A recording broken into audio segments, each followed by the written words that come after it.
It is one of life's small ironies that a room may glitter so brilliantly that it blinds even sensible men to the simplest truths. I mention this because on the evening in question there was glitter in profusion, on chandeliers, on tiaras, on the polished shoulders of diplomats who had grown accustomed to being admired from a distance. There were also smiles in profusion, worn like medals, exchanged like currency, bestowed with the careless generosity of people who assume they will never have to pay for them. And yet before midnight one smile would freeze upon a face forever. I was standing near the palm arrangement by the south wall of the ballroom in the ambassador's residence, doing my best to appear at ease in a dinner jacket that had never quite forgiven me for being military rather than fashionable. My name is Captain Arthur Hastings, and I have had the misfortune, or privilege, of becoming from time to time the companion of Mr. Hercule Poirot. Poirot at that moment was not beside me. That too was ironic. Because if there was ever a place designed to delight his senses, his sense of symmetry, his sense of propriety, his sense of the human comedy, it was that ballroom. The ambassador's ball was a ritual of London society in which foreign policy was supposedly advanced by champagne and waltzes, and secrets were traded behind fans and under the cover of laughter. The room had been prepared with such care that even the vases appeared to stand to attention. The scent of lilies and beeswax mingled with expensive perfume. Somewhere, a string quartet was bravely attempting to make an ancient melody sound relevant. I had been invited, very politely, by Colonel Gerard Huxley, my old acquaintance from the service, who had written to me in a tone suggesting this ball would be a good thing for me.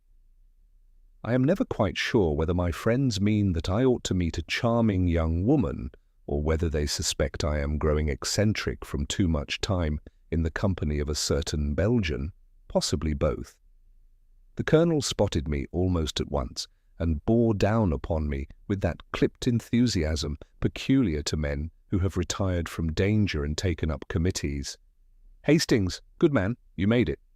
"Of course," I said. It sounded, well, unmissable.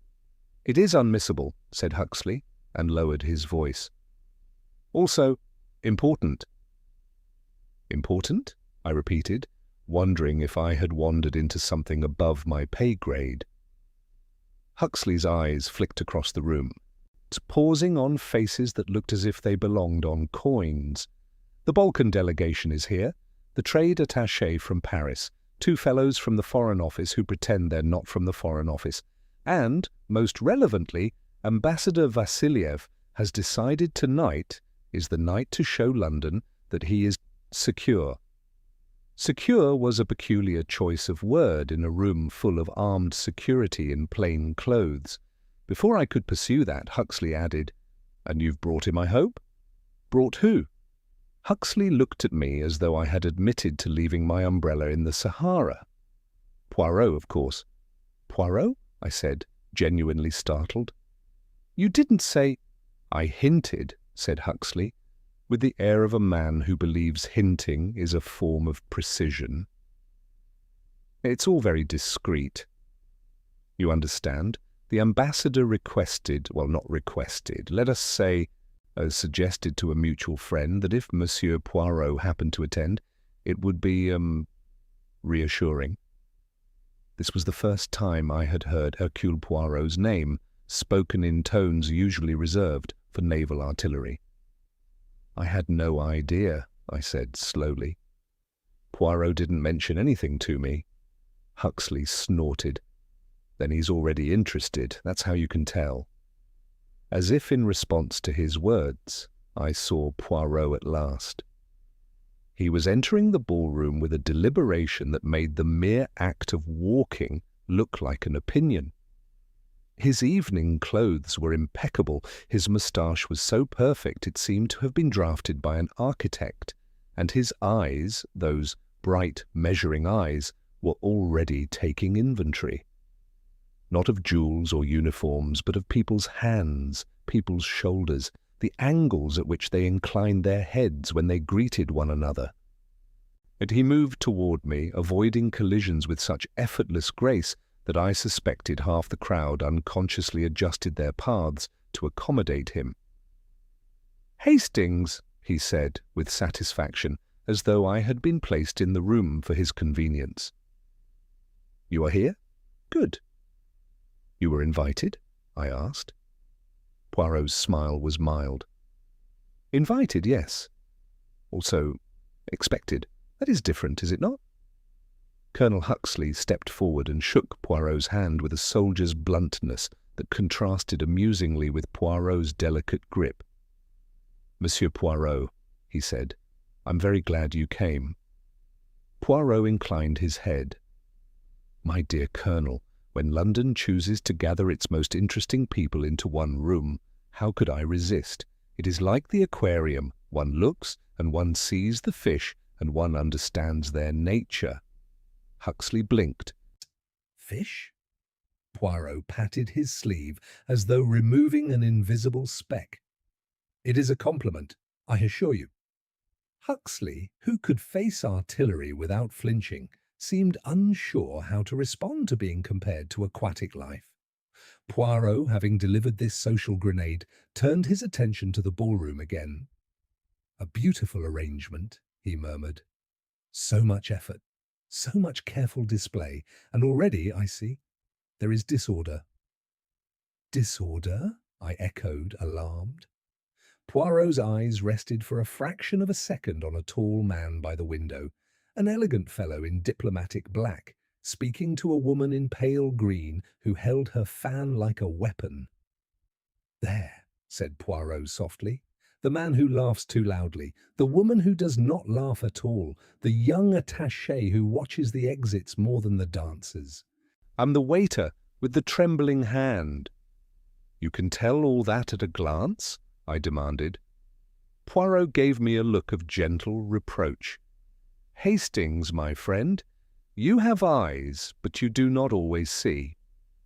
I was preparing my usual defense, something about not being a professional detective, when a small commotion near the entrance interrupted us.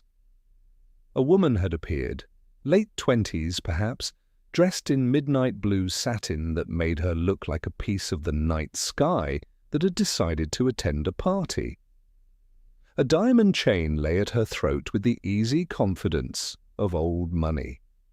What was less easy was her expression, which was composed, polite, and faintly hunted. She moved through the crowd with the deftness of someone accustomed to being watched and determined to give nothing away. Several heads turned. One or two men straightened with sudden attentiveness. A woman near the buffet tightened her grip on her champagne glass as though it might escape. Poirot's gaze sharpened. "Ah," he said, "now that is interesting." "Who is she?" I asked. Colonel Huxley answered under his breath, "Lady Evelina Marchwood, the ambassador's—" "Special guest?" Poirot's eyebrows rose. "Special? What does that mean, Colonel?" Huxley hesitated. It means she is connected. Her late husband did business in the East. There are documents, rumours. People say she knows things she ought not to know." Poirot's moustache twitched, a sign I had come to recognize as the outward expression of inward calculation. "And does Lady Evelina wish to be here?" he asked.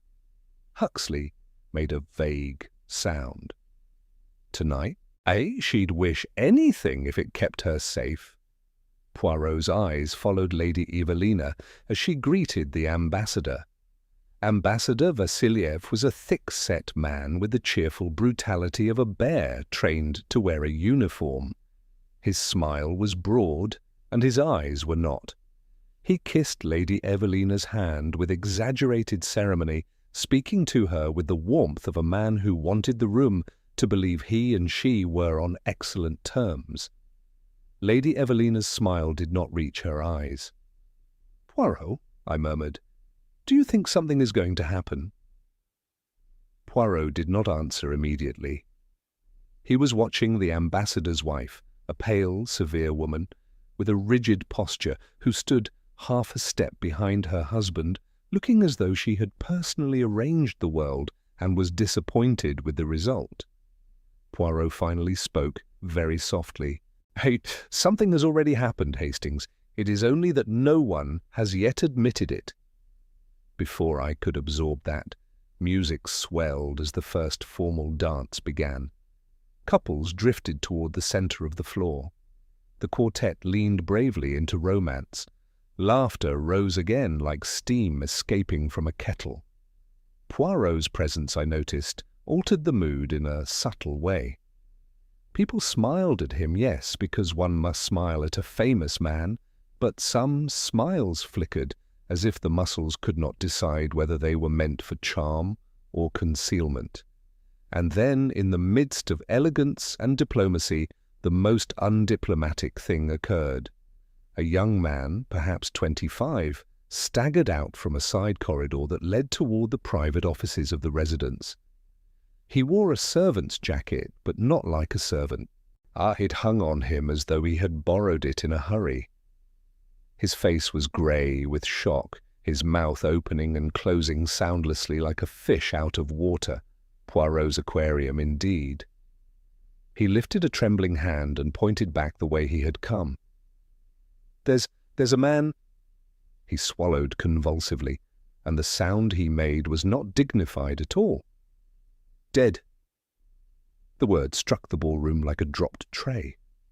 The music faltered. The dancers slowed, confused, then stopped. Laughter died mid-breath. A champagne glass slipped from someone's hand and shattered with a tiny, obscene crash on the polished floor. For a heartbeat, nobody moved. The world held itself perfectly still, as though waiting for instructions.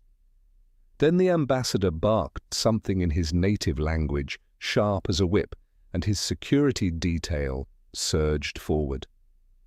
Poirot did not surge. He turned his head slightly, listening not to the ambassador, but to the room, its sudden silences, its too quick whispers, its instinctive shifting of bodies. He watched who moved first and who did not move at all. Lady Evelina had gone very still. Her hand, so poised moments ago, had closed around her fan until the delicate sticks bent. The ambassador's wife did not look toward the corridor. She looked instead at her husband's face. Colonel Huxley muttered something unprintable under his breath. And Poirot, with that infuriating calm that sometimes made me want to shake him, said only, "Voilà." He stepped forward at last, not hurried, not alarmed, simply inevitable. "Hastings," he said, and there was a new note in his voice, a quiet command. "Come with me, and if you please, I do not touch anything." As if I ever wanted to touch a dead man. The corridor beyond the ballroom was narrower, dimmer, lined with portraits of serious men who had never danced in their lives.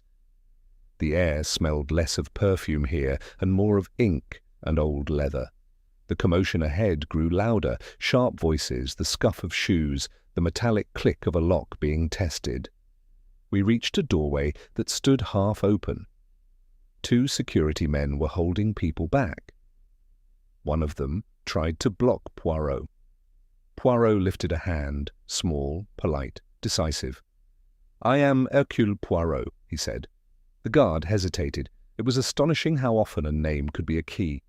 He stepped aside. We entered. The room was an office, private, severe, undeniably important. A desk stood in the center, immaculate except for one thing, a single folder of papers splayed open as though seized in haste. A safe in the wall stood ajar, its door pulled wide, revealing an empty interior that seemed to gape like a mouth. On the floor near the desk lay the body of a man. He was dressed in a tuxedo, but the elegance had been rudely interrupted by death.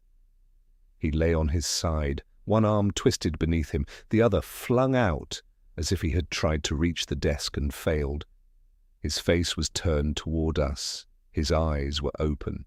There are sights one never truly becomes accustomed to, however many times one has seen them. Poirot, for his part, looked at the man's face with a strange gentleness, almost, I might say, respect, then let his gaze travel to the details around him, the position of the chair, the angle of the safe door, the fallen folder, and the tiny scuff mark on the rug near the body's heel. Ambassador Vasiliev pushed into the room behind us, puffing slightly, his official composure cracking at the edges. "Who is this?" he demanded. "Who is this man? Speak!" One of the security officers answered in a low voice. "Sir, it appears to be Mr. Adrian Deverell." There was a ripple of recognition. I had heard the name, everyone in certain circles had. Adrian Deverell was not a diplomat. He was something worse and more useful, a private secretary who knew where the bodies were buried and which drawers contained which keys. He was connected to the ambassador's staff, but in the way that a shadow is connected to the body that casts it. Ambassador Vasiliev's face changed. It was subtle, but Poirot saw it, and I saw Poirot see it. "Deverell," the ambassador repeated. "Here?" In my private office? This is impossible." Poirot's voice was mild. "And yet, Excellency, he's here, and he is dead." The ambassador rounded on him. "Who are you?" Poirot bowed slightly. "Hercule Poirot. I was, how do you say? Present." Vasiliev's eyes narrowed. "Then you will explain." Poirot did not bristle. He never did.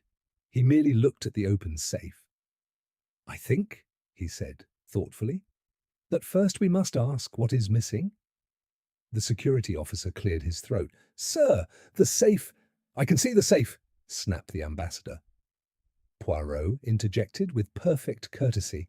"Excellency, allow your man to speak. He is afraid, and when men are afraid, they make mistakes. We do not want mistakes, n'est-ce pas?" The ambassador's jaw worked. He nodded curtly. The officer continued. "The safe is empty, but it should contain a dispatch case, a red leather case with the seal.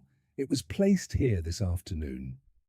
A red leather dispatch case with a seal, in a house full of diplomats, at a ball attended by people who smiled for a living. Huxley murmured almost to himself, "Good Lord." Poirot turned his head slightly as though tasting the word Lord and finding it irrelevant.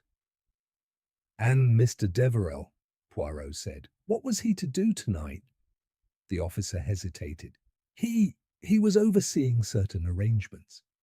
Poirot's eyes flicked to the folder on the desk. "Arrangements," he repeated softly. I looked down at the folder and saw, on the top page, a typed heading that made my stomach tighten. Confidential. Transit authorization. Poirot did not pick it up. He did not touch it. He simply observed as though the paper itself were telling him a story. Someone came here," Poirot said quietly, "for something valuable. They found Mr. Deverell here, or he found them. There was a struggle? Perhaps. Or perhaps—" He paused, and his gaze returned to the dead man's face. Perhaps there was no struggle at all. Ambassador Vasiliev's voice was suddenly thick. "You suggest my staff?" Poirot lifted a hand again, an elegant stop sign. "I suggest nothing yet. I observe." From the corridor came another sound, fast footsteps, then a woman's voice, controlled but strained. "Anton, what is happening?" The ambassador's wife entered the doorway, her posture rigid as ever. Behind her, Lady Evelina Marchwood hovered, pale now, her blue satin seeming darker in the dimness of the office. Lady Evelina's eyes fell on the body. For a moment, She looked as if she might faint. Then she did something quite different. She took one step forward, stopped herself, and forced her gaze away from the dead man's face to the open safe. Poirot watched her with interest so intense it was almost impolite. Madame Vassiliev spoke again, her voice low. "Who is it?" "Adrian Deverell," said the ambassador, and something, fear perhaps, flickered behind his anger. Madame Vassiliev's eyes narrowed. "And the case?" The security officer swallowed. "Missing, madame." Lady Evelina made a small sound, very much like a breath that had been held too long. Poirot turned to her, and when he spoke, it was with exquisite gentleness, like a man addressing a frightened animal. "Lady Evelina," he said, "you know what was in that case?" It was not a question. Everyone in the room felt it. Lady Evelina's lips parted. She looked from Poirot to the ambassador and back again. The hunted expression returned, sharper now. She began. And at that precise moment, the young servant who had raised the alarm earlier burst into the doorway again, his face, now, not only grey with shock, but wet with panic. Sir, there's another thing!" the ambassador roared. "What now?" The servant swallowed hard. "The telephone line to the Foreign Office. Someone's cut it." Silence fell again, thicker this time. Poirot's eyes gleamed. "Ah," he said softly, almost approvingly. "So, we have a dead man, a missing dispatch case, and no communication outward." He looked around the small office at the clustered faces, angry, frightened, controlled, calculating. Then, very quietly, he added the words that made my skin prickle. "And we have, in this house—" "You did the person who did it." Poirot's gaze swept the room once more, and I realized with a sudden chill that his famous little grey cells were not merely awakened, they were pleased. Poirot's calm announcement hung in the office. It was too still. For an instant no one spoke, as though language itself had been confiscated with the dispatch case. Ambassador Vassiliev recovered first, blustering into authority. "This is my house," he said. "No one leaves. You—" He stabbed a finger at his security chief, a square-shouldered fellow with a scar above his lip. "Seal every door. Search every room. I want every pocket turned out." The chief snapped orders, and men moved at once, spreading through corridors. Poirot, meanwhile, stepped delicately around the rug's edge, careful not to disturb the faint scuff by Deverell's heel. "Excellency," he said. "Aye, let us be sensible. Your men must not tidy. Disorder is a message." Madame Vassiliev's pale eyes met his. "You like to lecture, Monsieur Poirot?" "I like to understand," he replied. "Someone believes you will think first of politics, not of truth." "The truth is treason," the ambassador snapped. "State property stolen, my secretary murdered." "Perhaps," said Poirot mildly. "Or perhaps it is a personal matter dressed in official clothes." Lady Evelina Marchwood stiffened. Poirot turned toward her with that gentleness that is, with him, more disconcerting than severity. "Lady Evelina, you were about to speak." She drew a breath. "The case, it wasn't meant to be here tonight." Ambassador Vassiliev swung on her. "Explain." "It was to be transferred tomorrow morning," she said, forcing steadiness. "Mr. King Deverell told me it would be safe in the wall, safe until then." "So you knew," murmured Colonel Huxley. "I was told," she corrected, and resentment flashed.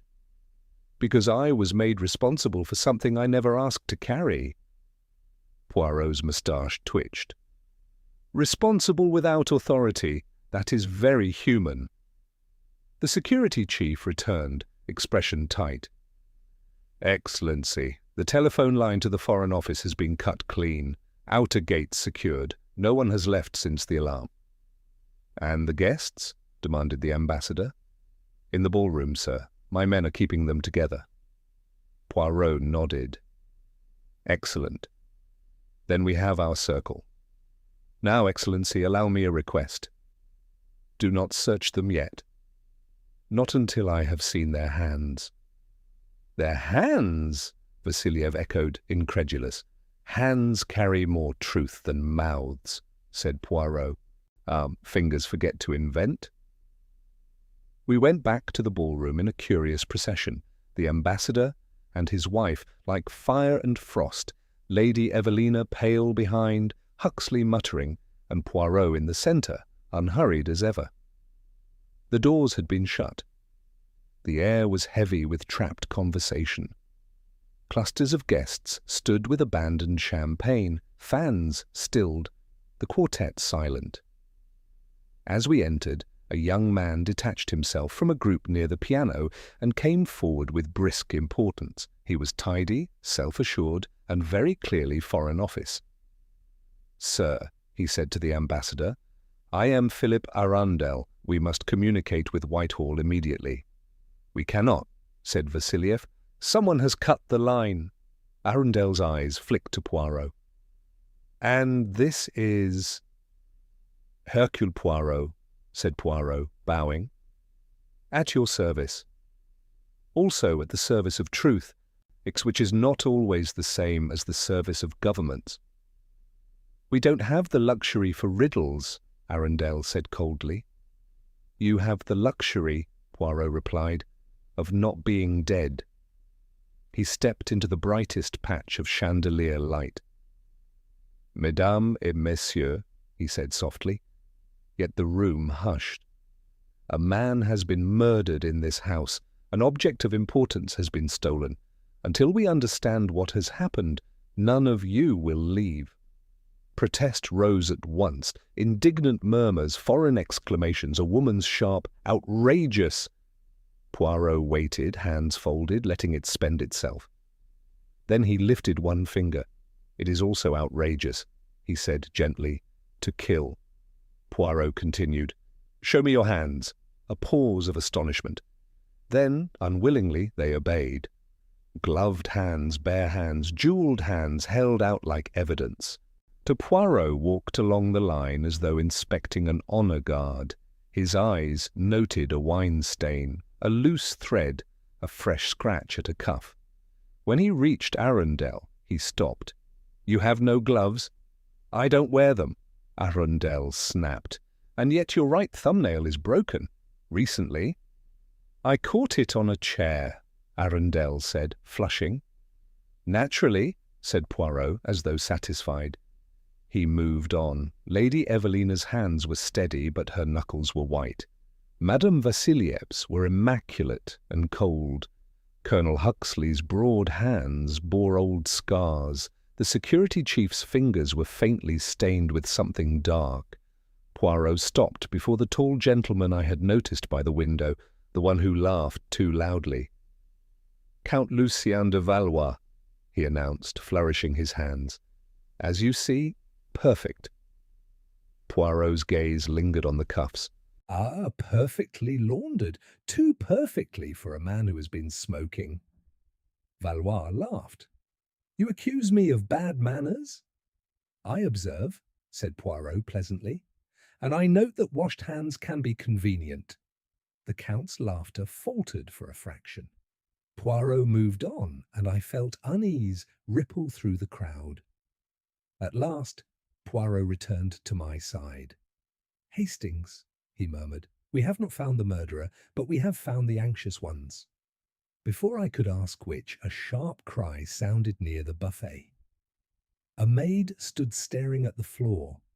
At her feet lay a scrap of red leather, no larger than a postage stamp, as though torn from something in a hurry. Poirot's eyes narrowed.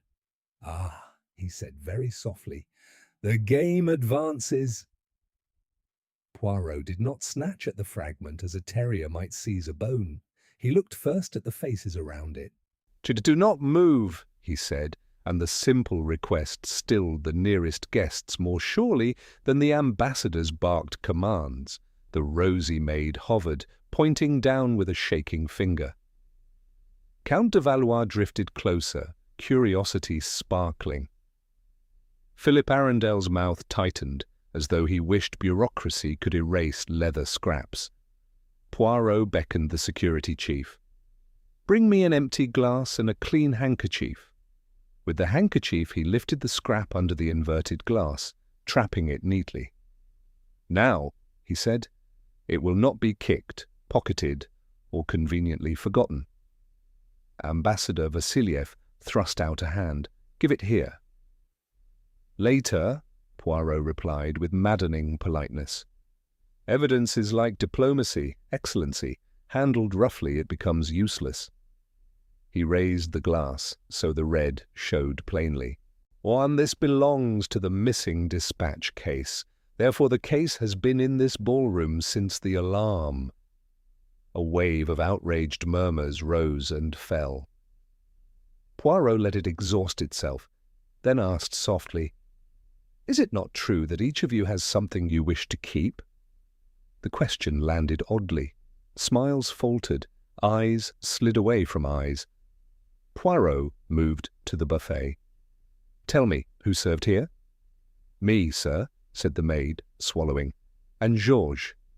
"A tall footman," added the security chief, and a man in livery stepped forward, face blank, gloved hands folded. A faint scar marked his cheek. Poirot regarded him pleasantly. "Georges, during the confusion, did anyone ask you to be shown to a room? Someone who did not wish to be noticed?" "No, monsieur," said Georges at once. "You answer quickly," said Poirot. Too quickly for a man who has just heard of murder." Georges's gaze flicked, only once, toward the far corridor. Poirot's eyes sharpened. Ambassador Vasiliev growled, "If he will not speak—" "Threats make lies," said Poirot, and dismissed the ambassador with a lifted palm. "I prefer the truth that already exists." He turned to me. "Hastings, do me a service. Walk to that corridor, slowly, and observe who watches you." I obeyed, though I disliked being made a moving experiment. As I strolled, I felt a tension prick my back. Lady Evelina's eyes followed me with a kind of desperate appeal. Count de Valois watched with amusement. Arundel watched with calculation. Madame Vasiliev did not watch at all. She spoke in a low voice to her husband, never taking her eyes from his face.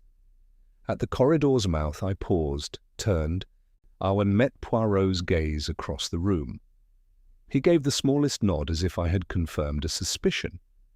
When I returned, he murmured, "You see, my friend, not everyone fears the same consequence.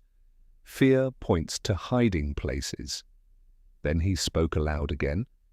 "Colonel Huxley, be so kind as to take Monsieur Arundel and 2 of the security men and examine the telephone room. I wish to know how the line was cut, and from which side." Arundel bristled. "Why me?" "Because you hurry," said Poirot.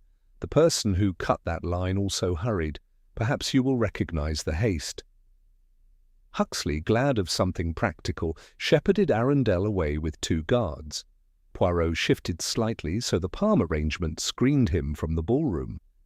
He addressed Lady Evelina in a low, intimate tone that made it impossible for her to pretend she had not been chosen. "Lady Evelina, you were told the case would be transferred tomorrow morning." She flinched. "Yes." "Then tonight was not the plan. Someone accelerated it." His voice remained gentle. "You are not frightened of being accused. You are frightened of what happens if the case is not recovered." Her lips parted, then closed. "You don't understand." "I understand that Mr. Devereux is dead," said Poirot, "and that you are now very useful to several dangerous people." Colour drained from her face. "If they do not get it, they will blame me, or worse." "Who are they?" Poirot asked. She hesitated, and in that hesitation I saw the outline of her secret. Large, heavy, and impossible to carry alone. Poirot leaned a fraction closer. "Madame, there is one safe thing you can do. Tell me what you know before someone decides you know too much." Before she could answer, a shout sounded from the corridor, followed by pounding footsteps. Colonel Huxley returned, face flushed, holding something in his hand. "We found Deverell's keyring in the telephone room," he said. "And there's blood on the cutting tool. Fresh." The ballroom seemed to tighten around us. Poirot's eyes narrowed to bright slits. "Then our murderer did not merely cut a line," he said softly. "He cut time. Hastings, listen. We are no longer hunting a thief who killed. We are hunting a killer who must steal and must do it quickly." As he spoke, I noticed George was no longer by the wall. The space where he had stood was empty, as though he had been erased between one breath and the next. Poirot noticed it too. His gaze snapped to the corridor, then to the side door leading to the service stairs. "Excellency," he said to Vasiliev, "call your men back from their wandering. Post one guard at every stair and one at the pantry door, quietly." Vasiliev opened his mouth, then shut it and signalled. Poirot's voice dropped. "Someone has moved again, Hastings, and when they move, they make mistakes." Poirot's quiet instructions sent the household into a new, hushed choreography. Men in evening coats became sentries at doors. The guests, sensing that the matter had teeth, lowered their voices. Poirot ignored them. He drew Colonel Huxley and me aside, close to the palms. "Georges has vanished," he said. "That is not proof. It is only movement." "We follow movement." Huxley's jaw tightened. "The fellow's a footman. He'll slip through the service passages." "Just so," said Poirot, "and he knows which doors are watched. But even a footman must choose a direction." Ambassador Vasiliev approached, face dark with fury. "My house is a prison now. Find my case." Poirot inclined his head. "Then we must decide who has arranged your embarrassment." Vasiliev glared and strode off. Madame Vasiliev lingered, eyes like ice. "You believe the servant is guilty?" "I believe he is convenient," said Poirot. "The convenient suspect is often the first false lead."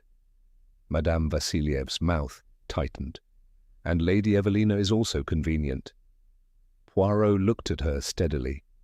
"You are a woman who understands convenience, madame." Something sharp passed through her gaze, and she withdrew into the crowd. Poirot turned to Lady Evelina, who stood rigidly, but her fan crushed in her hand. "Madame," he said softly, "I asked you a question." Her eyes flicked to the guards. "Not here." "Very well." Poirot gestured toward a small drawing-room adjoining the ballroom, now deserted. "Hastings, come. Colonel, remain and watch who relaxes when we leave." Inside, the ballroom's murmur became a muffled sea. Poirot closed the door but did not lock it. "Now," he said, "tell me what was in the red case." Lady Evelina's breath shuddered. "Papers," she whispered. Poirot waited. "Authorizations," she continued. "Routes, names, a schedule for a transfer. Deverell showed me to frighten me into obedience." "And obedience to whom?" Poirot asked. "To the ambassador," she said, then shook her head. "No, listen. Anton Vasiliev is not subtle, but he is not stupid. If those papers reach the wrong hands, there will be scandal, arrests, perhaps worse. My husband was involved. He died before he could tell me what he'd done. They think I inherited his knowledge." Poirot's voice was gentle. "Do you have this knowledge?" "I have fear," she said, "and I have one thing they want, not the case, something else." Poirot's moustache twitched. "Ah, so there is a second prize." Before she could say more, a thud sounded in the corridor, then a muffled curse. Poirot opened the door at once. 2 guards were half dragging a man toward us. It was Georges, the missing footman. Sweat shone on his temple, and his gloved hands clutched something beneath his jacket. He struggled, then went limp when he saw Poirot. "Found him at the pantry stairs," one guard said. "He bolted when we challenged him." Poirot held out his hand. Georges, you carry something. Give it to me. Georges' eyes flicked past Poirot to Lady Evelina. It's hers, he muttered. Give it, Poirot repeated softly. With trembling fingers, Georges produced a small parcel wrapped in a napkin and tied with string. From the knot protruded a sliver of red leather. Poirot's eyes narrowed. The case. Georges shook his head violently. Not all. Only the cover. They took the rest. They, Poirot echoed. I was paid to bring it down the service stairs, Georges said quickly. A man in a waiter's coat gave it to me. Said Deverell wanted it moved. I didn't know about the body, I swear. Poirot took the parcel with his handkerchief and loosened the string. Inside was part of the dispatch case, the red cover torn roughly, the seal ripped away. Where did you meet this waiter? Poirot asked. Oh, in the corridor by the telephone room, Georges said. He had a limp. Not much, just a drag. Poirot's eyes met mine. The scuff on the rug, he murmured. A drag of the heel. I felt a coldness in my stomach. You think the killer limps? I think someone wishes us to think so, said Poirot. He turned to the guards. Take Georges to the pantry. Keep him there. As the guards hauled the footman away, Colonel Huxley appeared. Poirot, Arundel says the cut on the telephone line was made from inside the telephone room. Whoever did it knew the layout. Poirot nodded. And wore a waiter's coat, he said softly, and perhaps borrowed a limp. Lady Evelina gripped the back of a chair. Then they can still be here. They are here, said Poirot. He turned to her. Madame, you said you have something else they want. What is it? Lady Evelina swallowed. A letter, she said. From my husband. He left it hidden. It names the person he feared most. If I give it to you, you will be safer, Poirot finished. She closed her eyes. No, I will be dead. Poirot's eyes hardened. Then you will not be alone. Hastings, you remain with Lady Evelina. Colonel, bring the ambassador, his wife, Monsieur Arundel, and Count de Valois to the office at once. We will have our first little gathering. And the case? Huxley asked. As he spoke, I noticed his gaze travel to the ballroom door, counting footsteps, weighing silences, as though the murderer stood just beyond hearing. Poirot lifted the torn leather cover. The case is no longer a thing, he said. It is now a message, and I have begun to read it. The office felt smaller than before, and crowded now with reputations. Ambassador Vasiliev stood behind the desk. Madame Vasiliev took the chair nearest the open safe, hands folded. Philip Arundel hovered by the bookcase. Count Lucien de Valois lounged at the doorframe. Colonel Huxley and 2 security men kept the corridor. Poirot placed himself where the light fell cleanly on every face. Lady Evelina remained beside me, silent and watchful. Poirot held up the torn red cover between finger and handkerchief. Mesdames et messieurs, you see this? The dispatch case has been destroyed. That is not theft only, it is fear. The person who took it no longer wishes to carry a recognizable object. Ambassador Vasiliev snapped. Or he wishes to hide the seal. Exactly, said Poirot. The seal is identity.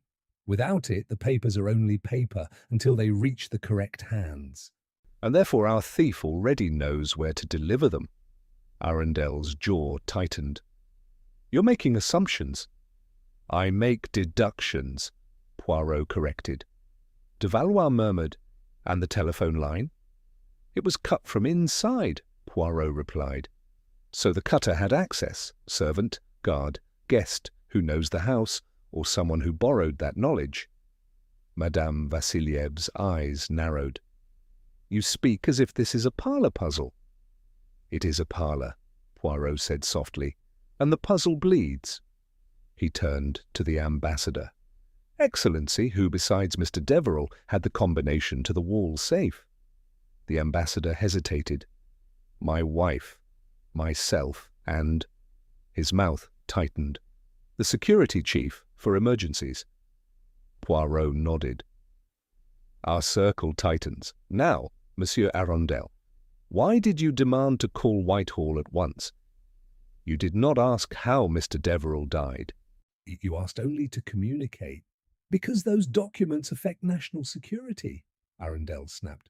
And you were not curious about the dead man, Poirot said. Poirot's gaze slid to de Valois. Count, you are amused, but you have washed your hands. De Valois' smile sharpened. I dislike grease. And you've been smoking, Poirot continued, but your fingers no longer smell of it. Soap, then? Soap and haste can be a costume? De Valois straightened. Are you accusing me because I am clean? I accuse no one, Poirot said. I remove costumes. Madame Vassiliev cut in, voice thin. What of the footman, Georges? You found him with the cover. Arrest him and be done. Poirot turned his head. Madame, your impatience is eager for be done. You have not once looked at the body. Colour drained from her cheeks. Why, the ambassador slammed a fist on the desk. Enough! Tell me who killed Deverell. Poirot walked to the rug where the body had lain, now covered, and pointed at the chair by the desk. Mr. Deverell was not surprised. He did not overturn the chair. He did not cry out. He expected his visitor, or he was compelled by someone he could not refuse. Compelled? Huxley murmured. By rank, Poirot said, by fear, by blackmail, or by affection, and he moved to the safe before he died. That is why the theft and the murder are married. Arundel's face tightened.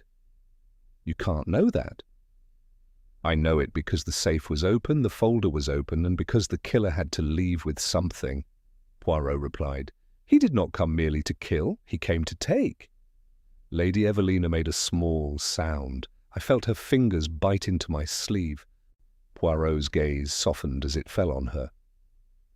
Madame Marchwood, you are afraid because you think you are next, but you are also the key. You possess another item, a letter. The room froze. The ambassador's eyes snapped to Lady Evelina. Madame Vassiliev's nostrils flared. De Valois watched her like a cat. Arundel took one step forward before he checked himself. Lady Evelina whispered, How? You told me with your fear, Poirot said gently. When I said letter, your eyes moved to your left wrist. There is a bulge beneath the cuff, paper folded thin. Her hand flew to her wrist, too late. One of the security men shifted. The room tensed. Poirot lifted a hand. No one touches her. That letter belongs to my government, Vassiliev snarled. It belongs to the truth, Poirot corrected. And if you snatch at it... You will teach the thief exactly what to steal next, Madame Vassiliev asked coldly. So you keep it? No, said Poirot. She keeps it, in the safest way. He looked at me. Hastings, your handkerchief? I produced it. Poirot folded it briskly and slipped it around Lady Evelina's wrist like a neat bandage. Now the paper is pressed flat. It will not fall, and if anyone tries to take it, we will see. Lady Evelina stared at him, breathing shallowly. You're marking me. I am protecting you, Poirot said. Also, I am baiting a trap. The murderer is in a hurry. He will not resist an easy prize. De Valois gave a soft laugh. And if he kills her? Then he exposes himself, Poirot replied, eyes bright and cold, because he must act again, quickly, in a house that is now watching. He turned to the security chief at the door. We double the guards. No one moves alone, and bring me the list of every servant who wore a waiter's coat tonight. Then Poirot faced them all, his smile returning like the closing of a knife. We continue the dance, mes amis. but now someone is out of step. Poirot's decision to continue the dance was, in practice, in order to keep everyone exactly where he could see them. The ballroom was reopened, but only as a cage with music. The quartet was instructed, politely, yet with unmistakable authority, to resume playing. Guests were permitted to sit, to sip, to murmur. They were not permitted to drift toward exits. Guards stood like dark punctuation at every door. Lady Evelina remained close to me, her wrist wrapped in my handkerchief, her eyes darting whenever a shadow moved. Poirot, meanwhile, walked the perimeter of the room with the absorbed air of a man admiring decor. In truth, he was measuring distances, buffet to corridor, palm arrangement to service stairs, window to terrace doors. He paused near the mantel where a silver clock ticked, steady and bright. "Time," he murmured to me, without turning his head. He has cut the telephone line to buy time, and he has killed to buy time, and yet time is still his enemy. Colonel Huxley approached with a sheet of paper and a look of reluctant admiration. "List of the waiters' coats," he said. 7 staff assigned, 2 extra borrowed from the linen room for the overflow. Poirot read quickly. "1 is missing," he said at once. Huxley frowned. "Missing?" "Not named," Poirot corrected. "A coat borrowed by someone who did not sign. Linen rooms are like confessional booths. Amen. Enter and believe God will not notice." He folded the sheet. "Bring me the housekeeper." A severe woman in black appeared within minutes, her cap pinned as firmly as her expression. Poirot asked softly, "Madame, who has authority over the linen room?" "Myself, monsieur, and Mrs. Pelham, the head maid. The pantry boy carries messages." "And who has keys?" Poirot's eyes gleamed. "Mr. Deverell had a key," she admitted, stiffening. "For special arrangements," he said. Poirot nodded. "Then someone could borrow a coat and speak with Mr. Deverell's voice, perhaps even show Mr. Deverell's key ring." He glanced to Huxley. "The key ring found in the telephone room, was it complete?" Huxley blinked. "I didn't check." Poirot's sigh was faintly sorrowful, like a priest hearing a careless confession. "We must check. A missing key would explain how our visitor entered the private office with confidence." As Huxley hurried off, Poirot turned to the housekeeper again. "Madame, is there a door from the service stairs to the terrace?" "Yes, monsieur, but it is usually locked." "Usually?" repeated Poirot. "Tonight is not usually." He sent her away, then motioned me closer. "Hastings, you will escort Lady Evelina to the ladies' retiring room. Slowly, let her be seen." Lady Evelina stiffened. "You're sending me out?" "I am sending you to a place with mirrors," Poirot said. "Mirrors reveal who follows." We began to move through the crowd, and I felt eyes latch onto us. We passed Count de Valois, who offered Lady Evelina a courtly bow. Arundel stood by the window, speaking low to a Foreign Office man. He glanced up, too late, as if he had been watching something else. Madame Vassiliev's gaze was fixed on Lady Evelina's wrapped wrist, with a dislike that was almost physical. At the corridor's mouth, a guard stepped aside and we entered the quieter passage. The retiring room lay ahead. Its door stood half open, light spilling out. We were almost there when Lady Evelina hissed, "Someone's behind us." I turned. A figure in a waiter's coat stood at the far end near the service stairs, half in shadow.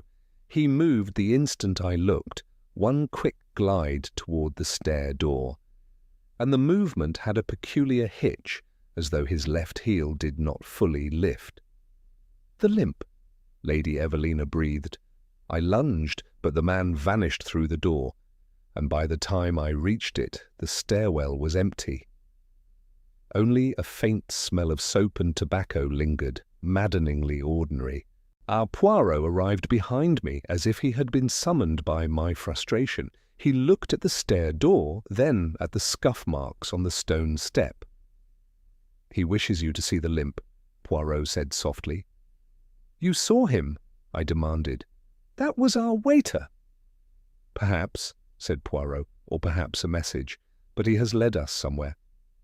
He touched the banister lightly, then raised his fingertips to his nose. "Beeswax. Fresh. Someone polished the rail to remove traces." He turned and strode upward with sudden speed astonishing in so compact a man. We followed.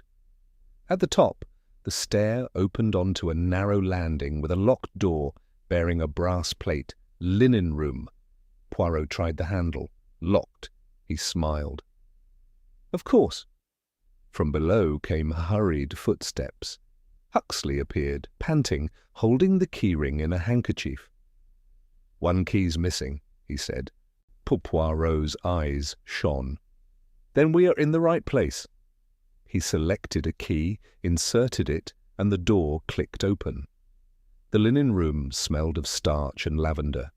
Shelves rose to the ceiling, stacked with folded cloth. Near the far wall, a waiter's coat lay crumpled, empty. On the table beside it was the torn seal, flattened, smeared with red wax, and beneath it a neat pile of papers. Poirot did not touch them. He merely looked, then looked at us. "Now," he said quietly, "we learn whether our thief steals for politics or for someone's soul. And we must do it before he realizes I have taken his time away." Poirot hovered at the linen room threshold as though the air might be disturbed by careless breath. The torn seal lay like a broken promise on the table. Beside it, the papers were stacked with provoking neatness. "Do not touch," Poirot said, as he nodded to the security chief. "Two men here, one on the stairs, quietly, and if anyone comes you do not seize, you announce." The chief frowned. "We don't seize a suspect?" "We seize him with our eyes," Poirot replied. "Hands make panic. Panic makes accidents." He motioned Huxley forward. "Colonel, read the heading only." Huxley leaned, squinting. "Transit authorization, same as the folder in the office." Poirot's gaze flicked to Lady Evelina. "You see? The thief has brought the state into the linen cupboard." Lady Evelina swallowed. "So he was going to take them out through the terrace door." "Perhaps," said Poirot. "Or he wished us to believe so. The waiter's coat is here, abandoned. That means one of two things. He has changed his costume, or he never wore it at all and left it as a lure." I stared at the crumpled coat. "Oh, but then where is he now?" Poirot's eyes were bright. "Close." Somewhere below, a door clicked. In the quiet house, it rang like a bell. Poirot raised a finger. "Listen, footsteps." They came up the stairwell, measured, unhurried, as though the person climbing had every right. Poirot's expression took on a curious satisfaction, as if the murderer had finally behaved properly by arriving on cue. "Be ordinary," he murmured. He stepped into the linen room, not to hide, but to stand where he could see the door and the shelves. Huxley and I remained in view, with Lady Evelina slightly behind me. The guards became furniture. The handle turned. Philip Arundel entered, immaculate, his tie perfectly centered. He stopped when he saw us, and for a fraction of a second his eyes went to the table. "Ah," he said lightly. So this is where everyone has gone." Poirot inclined his head. "Monsieur Arundel, you came quickly." "I was looking for you," Arundel replied. "The ambassador is demanding answers." "And you decided the linen room would provide them?" Poirot asked. Arundel's gaze flickered. "I heard there was movement in the corridor. I am assisting." "Assisting whom?" Poirot said softly. "The ambassador? Or Whitehall?" Arundel's mouth tightened. "Don't be melodramatic." Poirot gestured toward the table, then explain the seal. "I don't know what that is," Arundel said too fast. "No?" Poirot's tone was gentle. Yet you looked at it before you looked at me. Arundel took one step back. The security chief shifted, ready. Poirot lifted a hand, restraining him. Let us be clear, Poirot said. You pushed to call Whitehall. Or you were in the telephone room and now you come alone to where the stolen papers sit waiting. Arundel's composure cracked into irritation. Those documents must be recovered and secured at once. Exactly, Poirot nodded. You fear not murder, but consequences. Mr. Deverell was killed because he would not release the papers without proper authority. You, Monsieur Arundel, have authority, but not in this house. Arundel's jaw worked. If you mean to suggest, Poirot interrupted, I suggest you are not the murderer. Arundel blinked, startled. And that is why you are dangerous, Poirot continued.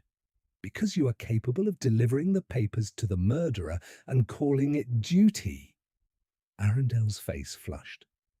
This is absurd. Poirot's gaze dropped to Arundel's shoes. Your left sole is damp. It has been on the terrace. Arundel's eyes flashed. People went outside to smoke. In a house where no one is permitted to leave, Poirot murmured. Yet you found a way? Arundel's hand twitched toward his pocket. The security chief moved, but Poirot's hand stayed him again. Show your hands, Poirot said quietly. Arundel hesitated, then held them out. His nails were clean. Too clean. Poirot smiled faintly. Soap, so much soap tonight.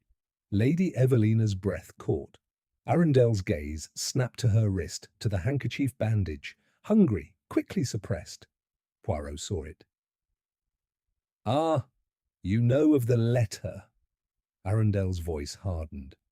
There is no letter. There is always a letter, said Poirot, and always a man who believes it belongs to him. Then the stairwell erupted, faster, heavier, a guard's shout, a scuffle. On the unmistakable sound of someone running upward, taking the steps two at a time. Poirot's head turned slightly. He's heard, he murmured, and he comes. Arundel's composure vanished. He sprang toward the table, snatching at the papers. The security chief lunged, but Poirot's voice snapped, sudden steel. Stop him! Two guards seized Arundel's arms. The papers slid, fluttering, but Huxley caught the stack against his chest, grimacing as though holding a bomb. The stair door burst open. Count Lucien de Valois stood there, no longer languid, no longer amused. His eyes were bright with a fierce, private urgency. In his hand, gleaming under the single bulb, was a small pistol. For an instant, no one moved. De Valois' gaze slid from Poirot to Arundel, and something like contempt curled his lip. "Give me the papers," he said softly, or in French, as if addressing a servant. Poirot's voice was mild. "You will not shoot, Count. You did not come to kill, only to frighten." De Valois' pistol wavered. Behind him on the landing a shadow shifted, and I saw the slightest dragging of a heel. Poirot's eyes flashed toward it, triumphant and cold. Count de Valois' finger tightened, then loosened again as if the trigger was suddenly unpleasant. His eyes flicked to the guards pinning Arundel. "Give me the papers," he said softly. "Now." Poirot did not move. He only watched the Count's hand.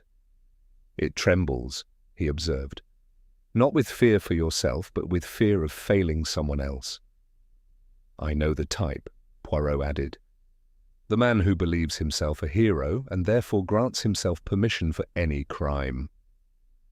On the landing behind the Count, a shadow shifted and a heel scraped the step, too distinct, like a line in a play. Poirot's gaze touched it for a heartbeat. "Hastings," he said quietly, "watch the landing, do not watch the pistol." De Valois lifted the weapon a fraction. "If you do not comply, I will shoot." "And then?" Poirot asked. You will flee, and the papers will be scattered. Your mission will fail." The Count's eyes wavered. He glanced toward Lady Evelina's wrist, where my handkerchief bound the hidden letter. "You want the letter too," I said. "The lady has no letter," de Valois snapped. Poirot murmured, "Lies are tiresome. One must remember them." Then briskly, "Put down the pistol. I will give you something better, the certainty you crave." "Yes," said Poirot when the Count scoffed, "because I know why you are truly here. Not for the ambassador." "Not for Whitehall. You are here for Marchwood." Lady Evelina made a sound like a caught breath. The Count's mask slipped, revealing raw, possessive anger. "Her husband did not fear diplomats," Poirot continued. "He feared his partner, the one who could ruin him without firing a shot." "You are guessing," de Valois snapped. "I am deducing," Poirot corrected. "You washed your hands too carefully because you handled wax, and you invented the limp as a story, so men would speak of a limp, not of a face." The heel scraped again. The figure stepped into the light. A waiter's cap low, shoulders too square for a servant. Poirot kept his gaze on the Count. "And you did not kill Devereux yourself?" "I did what was necessary," de Valois said, through his teeth. "You ordered," said Poirot. "You sent your man in the coat. You used Mr." Devereux's keyring, borrowed then returned, so the safe would open without force. You cut the telephone line to buy an hour. A silent message passed between Count and Shadow. Poirot's smile was small. If you are a hero, Count, you stand alone. If you are a coward, you hide behind your servant. The Shadow stepped fully into the bulb's light. It was the security chief. A collective intake of breath seemed to press the air. His scarred face was set, his eyes flat. In his hand was a thin blade, the kind that could slice a telephone line cleanly. From below, Ambassador Vassiliev's voice roared, muffled by walls. "What is happening up there?" the chief said, almost conversationally. "You should have stayed in the ballroom, Monsieur Poirot." Poirot's gaze held him. "So, it is you who has the keys and knows the doors." The chief shrugged. "I protect the ambassador." "You protect yourself," Poirot replied, "because you are paid by the Count." De Valois' pistol swung toward the chief for a second, then back to us. "Enough talk," he hissed. "Give me the papers and the letter, or the Belgian dies." "You will not shoot," Poirot said, and it sounded less like prophecy than control. "Because if you shoot, your man must carry you out, and he cannot. He has been limping all night." The chief's eyes narrowed. "What?" Poirot pointed delicately at the chief's left shoe. "The limp was a costume, but you slipped on the terrace. Wet leather, quick turn. The strain is new. You cannot run far." For the first time, uncertainty flickered across the chief's face. Poirot's voice dropped. "That is why you came now. You are losing time." In that instant, the chief lunged, not at Poirot, But at Huxley's arms, blade flashing. Huxley recoiled. The papers burst upward, fluttering like startled birds. De Valois swore and fired. The shot thundered in the narrow stairwell. Plaster dust leapt from the wall. Lady Evelina screamed. And with sick clarity I saw the bullet had not been aimed at Poirot at all. It struck the papers mid-air, tearing roots and names into ragged confetti. Poirot's eyes blazed. "Voilà," he whispered. "He destroys what he cannot deliver." Guards surged. The chief twisted, slashing one man's sleeve, then was driven back into the shelves. De Valois tried to bolt, but the landing filled with bodies. He raised the pistol again, wild now. Poirot stepped forward into the line of fire, as if onto a dance floor. "Count," he said softly, "you have just confessed." The Count's eyes widened. His hand shook, and behind the panic I saw something else, relief, as though the unbearable strain of holding the secret had finally snapped. The security chief was pinned now, face pressed to linen, yet his eyes never left Lady Evelina's wrist. De Valois, trapped, seemed to understand that bullets and bravado were finished. Only words remained, and he had none that would save him. Poirot spoke to him gently, pitying. "You thought you could erase paper and keep the power, but paper is not the danger, Count. People are—" He turned to Huxley. "Gather every shred, even confetti has a pattern, and keep Arundel where we can see him." The linen room became a storm of white cloth and red rage. Guards wrestled the security chief to the floor. The Count was disarmed with a sharp twist of wrist that made his pistol clatter on the tiles like dropped cutlery, while Arundel stood rigid between two men, his face a stiff mask of outrage that now looked uncomfortably like fear. Poirot did not join the scuffle. He crouched instead, astonishingly composed, and began to pick up paper fragments with the delicacy of a man gathering petals. "Carefully," he murmured. "The edges speak, the tears speak. One must not add one's own fingerprints to the conversation." Huxley and I knelt, doing as instructed, collecting shreds into a linen basket. Lady Evelina hovered close, trembling, her wrist still wrapped, her eyes fixed on Poirot, as though he were the only stable object in a collapsing room. From the stairwell below, Ambassador Vassiliev's heavy tread and furious voice rose together.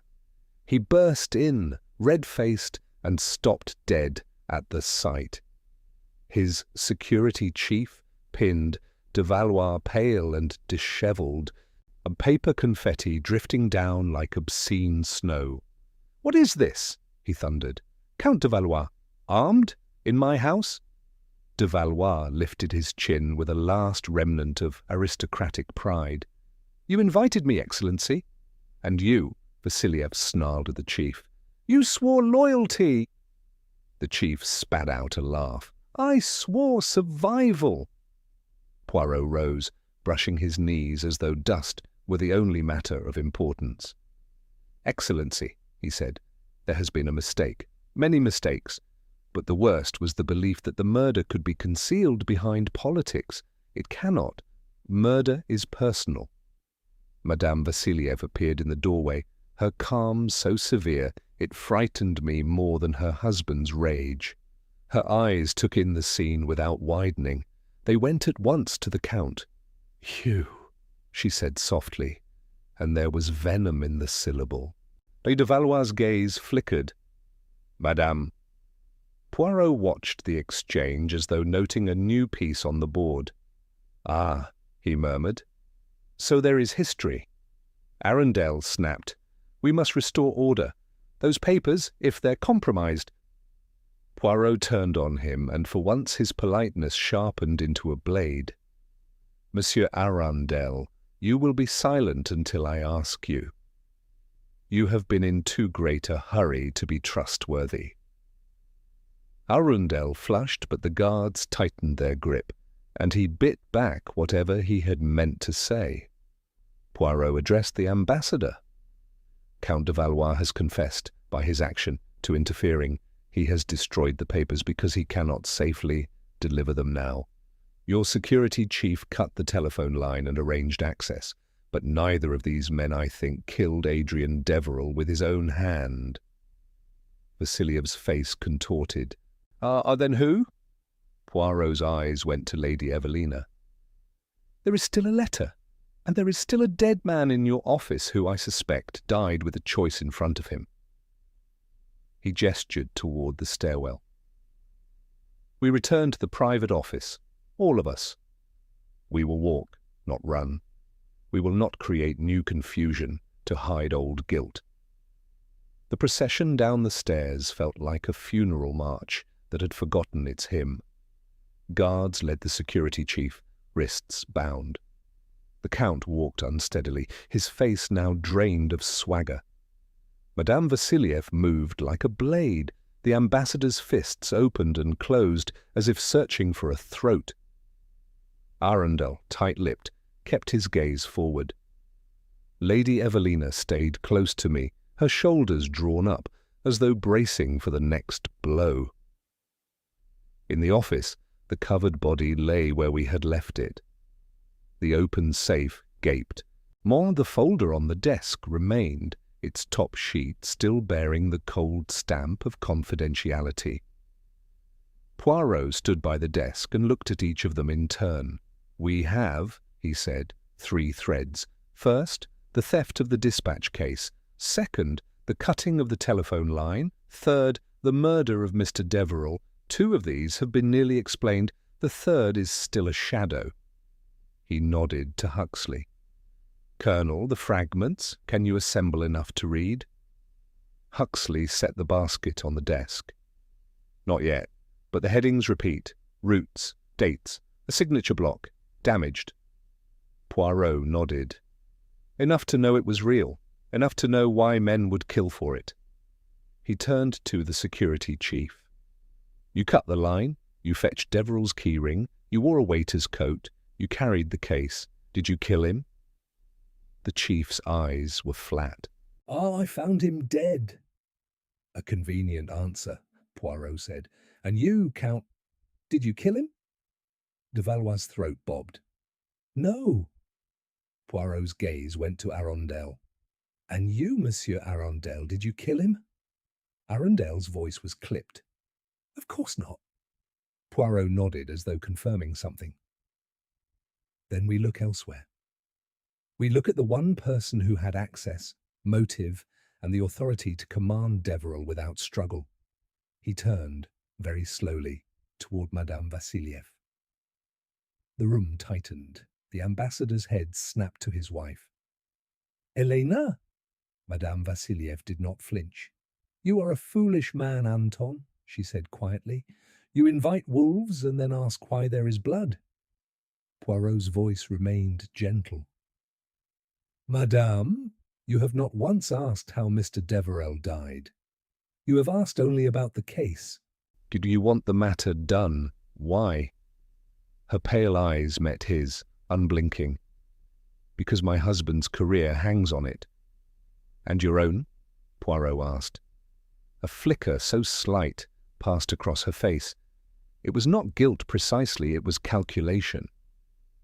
Poirot stepped closer to the desk and pointed to the open folder. "Madame, Mr. Deverell was preparing for tomorrow's transfer. You knew, the Count knew, Arundel knew. But only one person here could enter this office without suspicion and say to Deverell, 'Open the safe, give me the case.'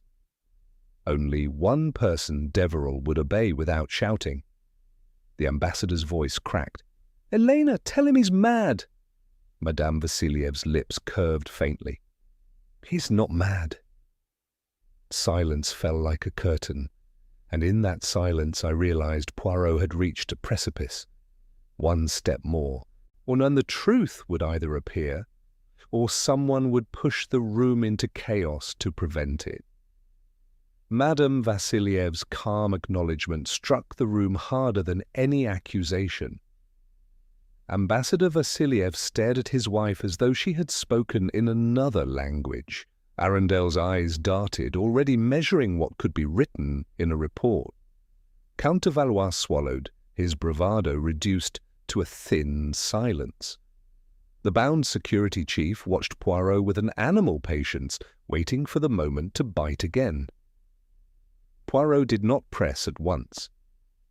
He walked to the window and looked out into the dark garden where lanterns still glowed for a party that had ceased to exist. When he spoke, his voice was quiet, almost conversational, but it carried. "Madame, Mr. Deverell was a man who kept keys and secrets. Such men are careful. If he feared you, he would have resisted. Yet there was no struggle. Therefore, he did not fear you. He trusted you, or he was trapped by what you knew." Madame Vassiliev's pale eyes remained steady. "What is it you want?" "The truth," said Poirot. "Also the letter." Lady Evelina flinched at her name being dragged back into the light. Poirot turned to her, gentle again. "Madame Marchwood, you will give me the letter now, not to punish you, only to remove temptation from the room." Her fingers trembled as she worked the folded paper free from beneath the handkerchief bandage. She held it out as if it burned. Poirot took it, but did not open it. He placed it on the desk between the ambassador and his wife. "Already it changes the air," he said softly. "Everyone watches it. Not the body. Paper. Always paper." Ambassador Vassiliev's voice came out hoarse. "Oh, Elena, did you do this?" Madame Vassiliev did not look at him. "Anton, you are surrounded by men who would sell you for a handshake. You think I have the luxury of innocence?" Poirot nodded.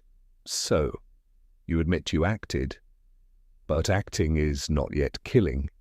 He turned to Huxley. "Colonel, among the fragments there will be one piece not truly torn. The shot scattered them, yes, but the shooter wanted to ruin something specific, the signature. Find the fragment with ink that has not been split." Huxley sorted through the basket, frowning. Arundel shifted impatiently. The security chief's bound hands clenched and unclenched. Poirot addressed the chief without looking at him. "You cut the line to prevent immediate contact with Whitehall. You wanted time for a handover, but when the delivery failed, you improvised." The chief's lips curled. "Yeah, you talk too much." "I talk because you have not," Poirot replied. "And because your silence hides a name." Huxley grunted. "Here, this." He held up a fragment, the corner of a page with a portion of a stamped name and a flourish of ink. Poirot took it delicately, held it at arm's length, and smiled faintly. A signature, half torn but still speaking. He read aloud only the surviving letters. "Pelham." I remembered the severe woman in black who had spoken of the linen-room keys and of Mrs. Pelham, head-maid. Poirot's eyes glittered. "Excellency," he said gently. "Do you see? A domestic name. Not Foreign Office, not diplomatic. Which means the papers were prepared, or altered, inside this house." Arundel blurted, "Impossible." "Only humiliating," Poirot said. The machinery of states is often defeated by the machinery of servants." Madame Vassiliev's voice sharpened. "Mrs. Pelham is loyal?" "Yes," Poirot agreed. "Loyal to whom? To you, to money, or to fear?" At the word fear, the security chief's eyes flicked involuntarily toward the door. Poirot saw it. "Hastings," he said softly, "stand by the door." I obeyed, heart thumping. Poirot raised his voice. "Bring Mrs. Pelham here." The order had barely left his lips when the office lights flickered once, quickly, like a blink. In that blink, the security chief threw himself sideways, dragging a guard down. The Count lunged toward the desk. Arundel twisted as if to bolt, and Madame Vassiliev, for the first time, moved fast, her hand darting toward the letter. I sprang forward, but Poirot was faster in a different way. His hand closed over the letter an instant before hers, and his other hand snapped open a small silver case.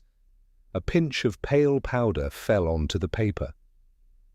"Now," Poirot said softly, "whoever touches it will be marked." Madame Vassiliev froze, staring at the dust.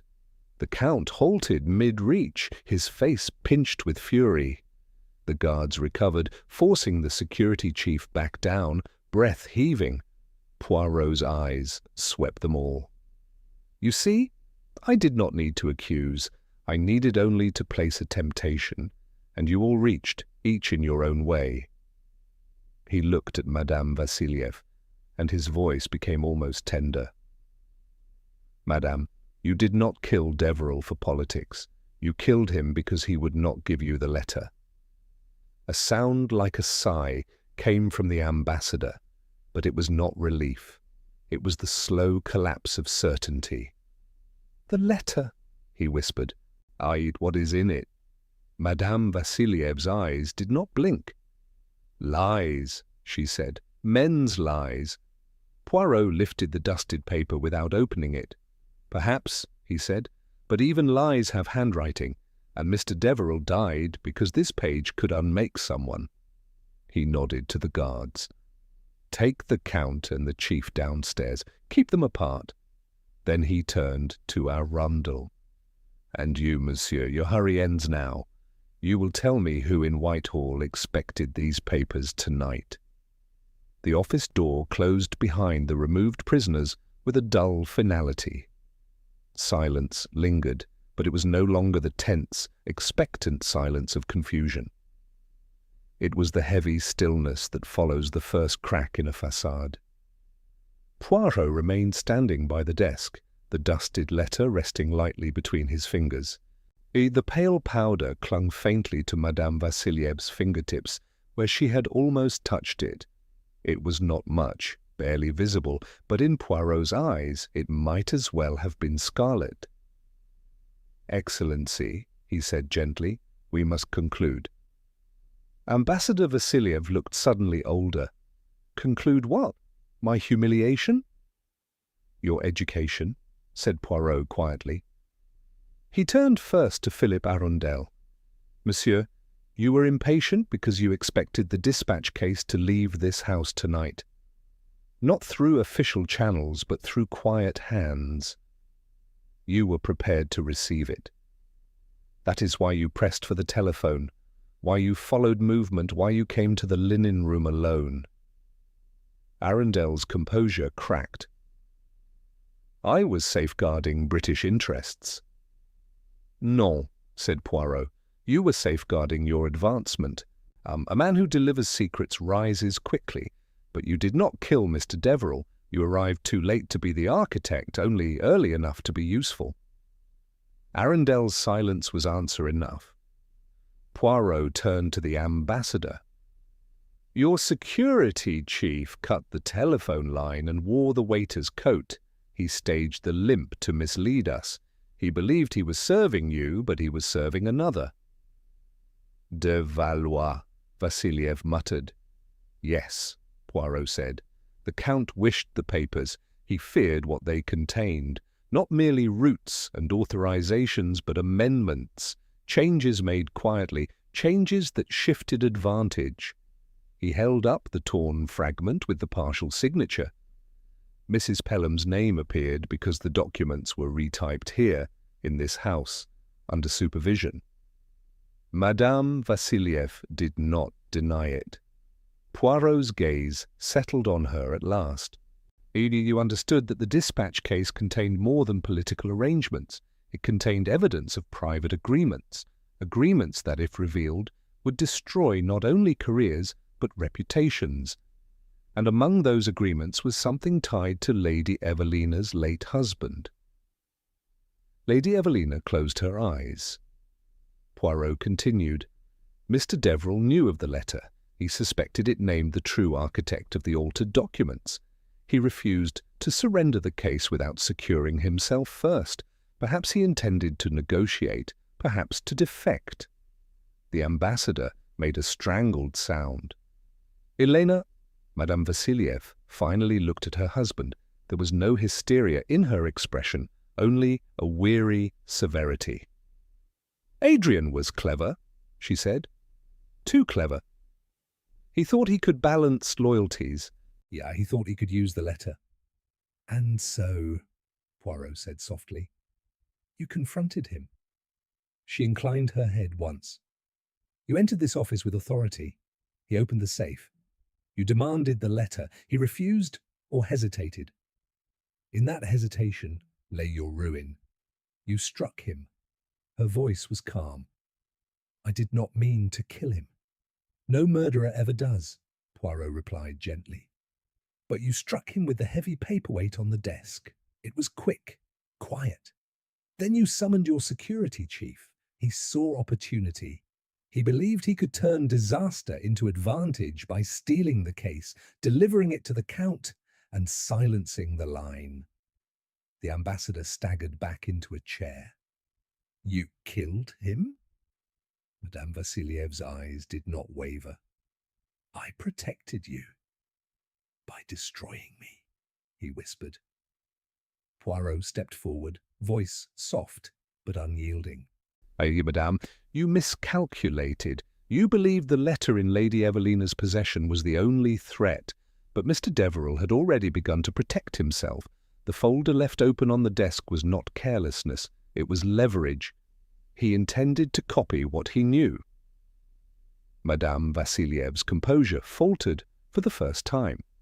"No." "Yes," Poirot said, "and that is why you reached for the letter again just now, because you still do not know how much he revealed."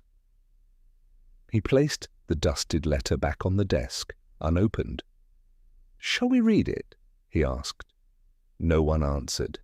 Lady Evelina whispered, "Do it." Poirot unfolded the page carefully. His eyes moved across the lines, and for a moment the room held its breath. When he finished, he folded it again with precise fingers. "It names the Count," he said quietly. "And it names you, madam." As co-author of the amendments, it also states that Mr. Deverell feared being eliminated. The security men shifted uneasily. Poirot looked at Ambassador Vassiliev. "Excellency, your wife did not act alone in the conspiracy, but she acted alone in the killing." Madame Vassiliev's shoulders straightened. "I will not be paraded." "That is not my concern," Poirot said softly. "My concern is truth." For a long moment, no one moved. Then the ambassador gave a broken nod to the guards. "Take her." They hesitated, but Madame Vassiliev raised her wrists without protest. As she passed Poirot, she paused. "You enjoy this?" Poirot's expression was grave. "No, madame. I enjoy order. This," he glanced at the covered body, "is disorder." She was led away. Silence lingered again, but it felt different now, less suffocating, more human. Arundel stood rigid. "I calculating futures." The Count, somewhere below, would soon learn that heroism had deserted him. The security chief's loyalty had curdled into betrayal, and Lady Evelina stood trembling, not from danger now, but from release. Ambassador Vassiliev covered his face with his hands. Poirot approached Lady Evelina. "Madame, you are no longer bait." She gave a weak smile. "Am I safe?" "For tonight," Poirot said. "Tomorrow is another negotiation." He turned to me at last, smoothing his cuffs as though concluding a dinner rather than a diplomatic catastrophe. "Hastings," he said quietly, "observe. Men and women commit crimes not for nations, but for pride, fear, and love, twisted out of shape. The flag's a decoration." He cast one last look at the office. The open safe, the scattered fragments, the absence where a life had been. "Order," he murmured, "must be restored, even if it is imperfect." Outside, somewhere in the house, the quartet had begun to play again, softly, uncertainly, as though testing whether the world still wished to dance. Poirot adjusted his tie with meticulous care. "Come, Hastings," he said. "The ball is over.